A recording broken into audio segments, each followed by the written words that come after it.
Bonjour et bienvenue sur ce nouveau tutoriel. Donc là on va apprendre à importer les catégories en passant par un fichier CSV. Donc là pour l'exemple on a une catégorie parente qui s'appelle sport et on a des sous-catégories football, basket, athlétisme, etc. et voire même des sous-catégories. Voire même des sous-catégories. D'accord? Donc quand on a une arborescence comme ça, c'est peut-être plus pratique de passer par un fichier CSV. Alors ici, voilà comment on va le composer. On a la première colonne qui est l'ID, on va pas la remplir. D'accord? Mais on le laisse quand même. Donc activer, oui, on va activer toutes les catégories qu'on va créer. Hop. Voilà. Le nom de la catégorie et la catégorie parente et route catégorie, on met 0. Pardon. Voilà. Donc, ici, on avait dit qu'on avait la catégorie parente, c'est sport. Ok. Donc, contrairement aux produits, à l'implantation des produits, ici, on va se baser sur les noms des catégories, qui est ici. Hop. Sur les noms des catégories et pas sur l'ID des catégories. Donc on voit qu'ici, donc on est bien dans sport et là on a les sous-catégories.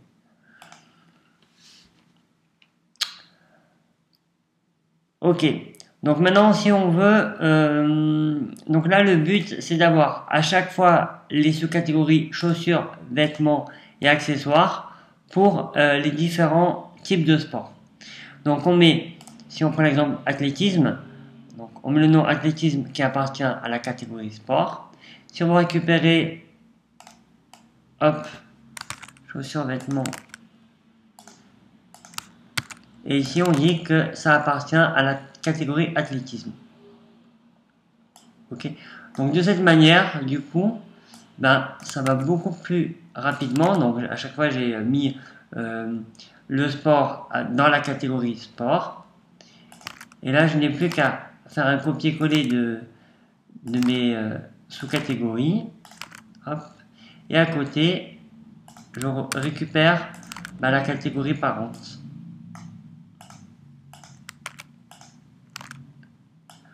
Donc là, c'est un gain de temps incontestable. Hop.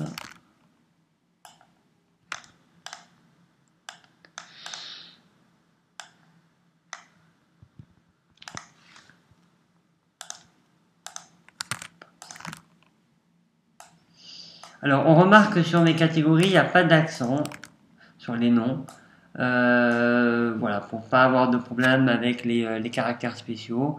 Ou sinon, il faut enregistrer le document en UFT8.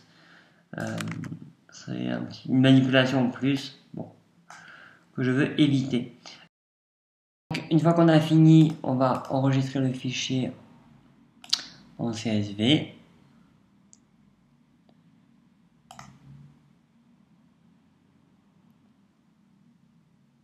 Voilà, séparateur point virgule. Hop, et qu'on va nommer.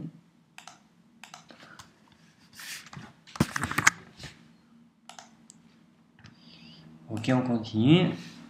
On va ensuite sur notre interface PrestaShop. Donc, paramètres avancés import. Ok, donc on choisit bien catégorie. On va charger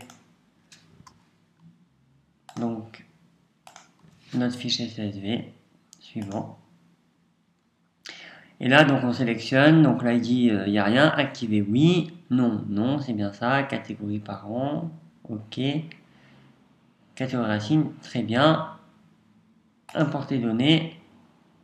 Là on a un message comme quoi ils ont réécrit l'URL. Et si on retourne dans les catégories, donc on est bien dans la catégorie sport. Hop, donc voilà, natation, ça a été enregistré. Et si on clique là-dedans, on a bien nos trois sous-catégories.